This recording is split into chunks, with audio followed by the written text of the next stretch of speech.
E até você tocou num ponto interessante que eu até queria comentar, que assim, muita gente assim, na faculdade fala assim, o curso de Direito não dá o preparo para cursinho, não dá preparo para concurso. Mas é o que você falou, né? O curso de Direito não é para isso, né? É um momento mesmo de você desenvolver um profissional. Eu acho que isso que você colocou é essencial, se pudesse, porque assim, até na sua carreira mesmo, a gente vê que você procurou várias especializações, quer dizer, então, quer dizer, a faculdade de Direito não é um momento, né? Mas esse profissional depois tem que procurar o seu caminho, né? Bom, nós estamos passando agora por uma crise da democracia que não importa o lado que esteja, você não consegue perceber que estamos em crise, está muito sério. Né? E algumas coisas, superada essa crise, e eu espero que seja superada mantendo a democracia, né? Porque se não mantivermos, depois teremos que lutar novamente por ela no futuro, mas sendo mantida a nossa democracia, sendo mantida a nossa Constituição, né, vamos ter sim que buscar melhorias. Num momento de calmaria, nós temos que buscar melhorias. Não adianta agora querer mudar nada, porque qualquer mudança agora vai ser exatamente no caminho de um golpe, né? De desfazer o STF. Hoje eu vi uma propaganda que não, vamos desfazer o STF para fazer uma corte constitucional, né?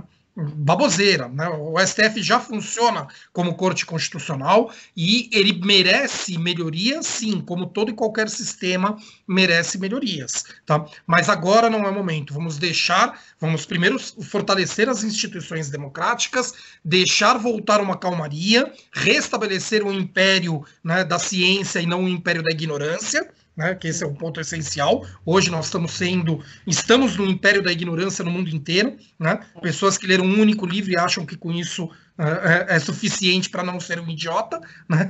O livro do guru tem esse nome, né? Então acham que um único livro vai ser suficiente.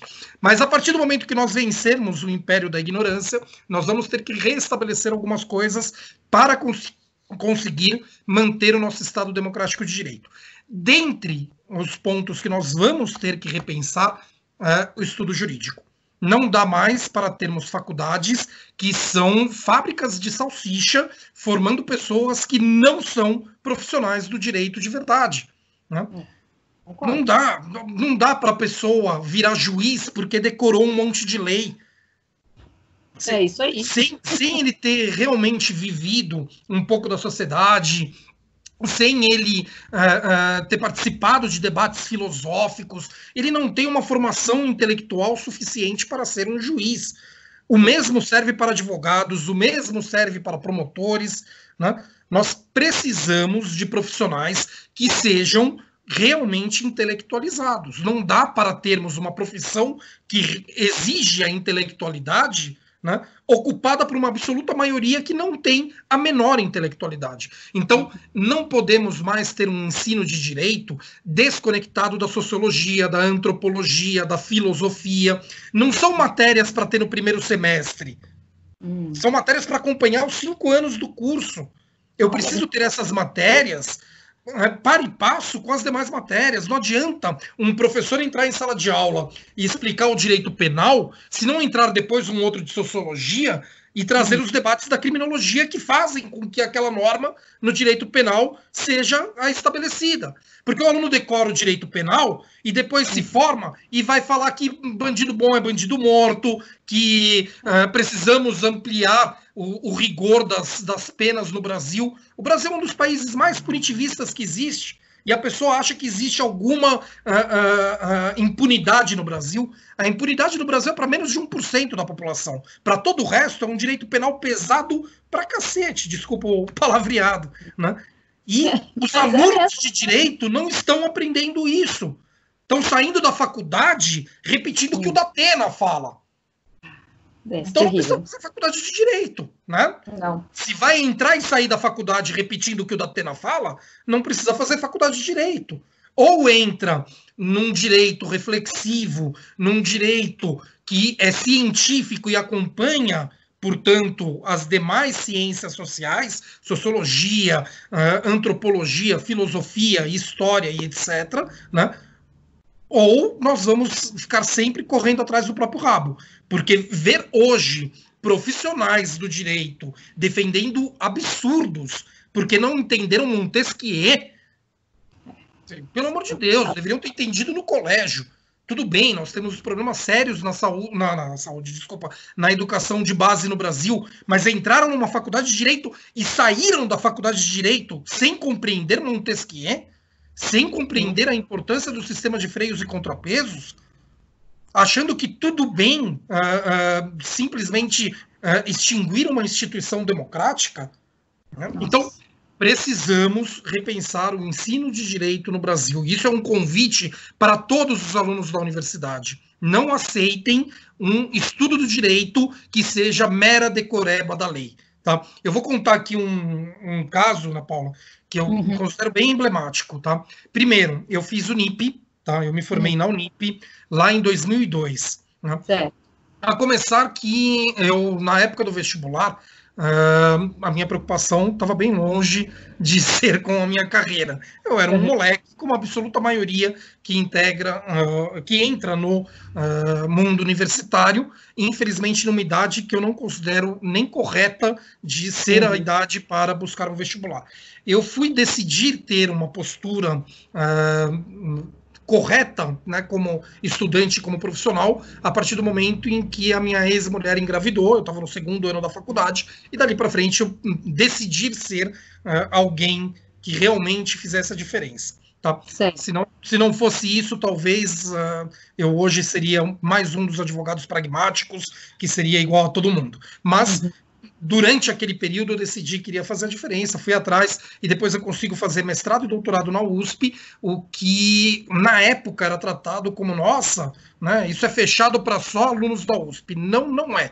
Isso é fechado para quem está realmente disposto a ter uma atividade acadêmica reflexiva, né, se dedicar aos estudos, se dedicar à leitura, se dedicar aos debates, né, aprender a debater de forma respeitosa com todos os acadêmicos, aprender que debate não é embate. Né?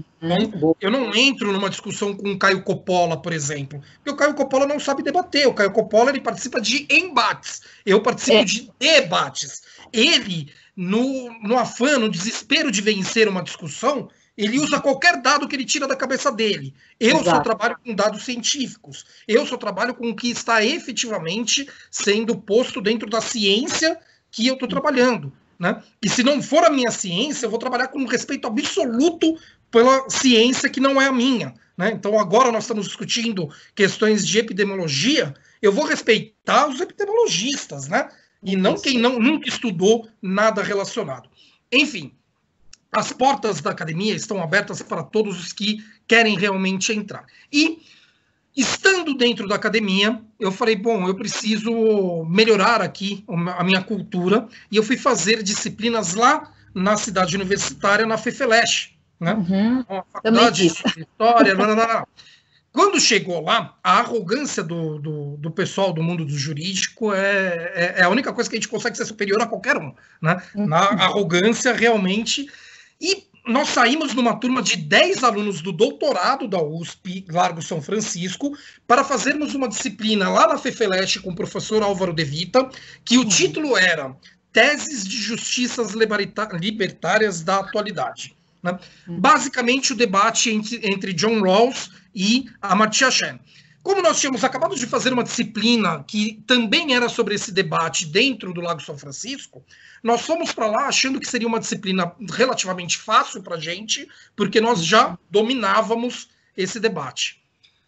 A sensação diária era de assim, ser quase um analfabeto.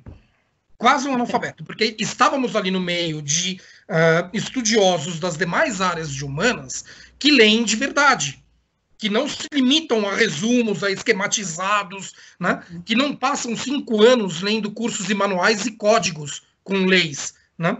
Que se debruçam em leituras aprofundadas e debates cotidianos. Daí, nós do Largo São Francisco, com toda a arrogância de somos os melhores, sabemos muito, estamos no doutorado da USP, que não sei o quê, nós nos sentimos patéticos no meio dos alunos de sociologia, filosofia, ciência política, etc. Porque a nossa defasagem no curso de direito é enorme. Nós precisamos buscar uma cultura maior, né? Ali, entramos em desespero, e estava lendo 700 páginas por semana para não passar vergonha nos debates durante a aula. Né? Eu sei Tanto como eu quanto todos os meus colegas. Como aluna de jornalismo, passei a mesma coisa. A gente acha que estudando jornalismo não está podendo, você chega lá, você se sente um nada. E você sabe, Ana Paula, que na pós-graduação da EPD, eu sou professor da pós-graduação há 11 anos já, tá? Eu dou aulas de Direito Constitucional e Administrativo na EPD, e eu fui assistente da coordenação lá durante algum tempo. E os nossos melhores alunos vieram de comunicação. E daí, desde então, eu tenho uma tese, que o direito deveria se perceber embaixo do guarda-chuva da comunicação. Nós não podemos ser profissionais do direito sem saber nos comunicar, porque o direito nada mais é do que pegar um caso concreto e comunicar ao Estado, pegar a decisão do Estado e comunicar para as pessoas envolvidas no caso concreto. Né? O Estado daí pode ser tanto judiciário quanto administrativo, assim como o direito envolve também as normas que estão na sociedade que precisam ser traduzidas em um texto de lei feito pelo legislativo e depois desse texto de lei traduzidas para a população que compreendam as normas. Tudo em direito é comunicação. E os profissionais de direito não estudam comunicação. Isso é algo grave. E o contrário é verdadeiro também, porque os alunos de comunicação não estudam direito, né? E agora que eu estou estudando, eu percebo quanta besteira eu já falei.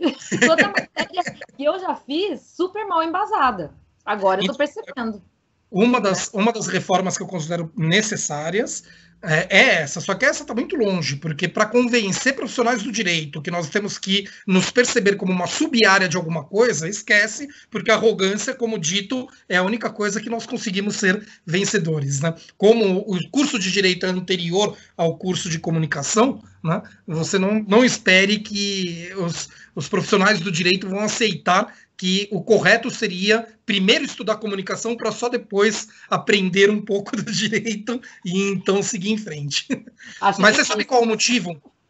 Você sabe qual é o motivo que os melhores alunos da pós-graduação são os que vieram da comunicação? Ou seja, pessoas como você fizeram jornalismo depois de direito, ou jornalistas que resolvem fazer pós-graduação em direito constitucional e administrativo porque atuam em jornais que efetivamente trabalham com notícias relacionadas ao poder público, então querem entender um pouco mais. O motivo é por causa da cultura. Tem muito mais cultura o pessoal do jornalismo do que o pessoal do direito. Eu consigo explicar muito mais fácil para o pessoal de jornalismo do que para os alunos de direito. Pessoas que fizeram 5 anos de direito, né, eu preciso repetir várias coisas, né, várias vezes algumas coisas para que eles compreendam toda a lógica que existe por trás de cada elemento do Estado. Alunos de jornalismo pegam na primeira explicação, porque tem cultura, tem bagagem, né? Não ficaram lendo só livros resumidos, livros esquematizados, etc. Então, esse é um ponto que nós vamos ter que repensar assim que acabar a crise.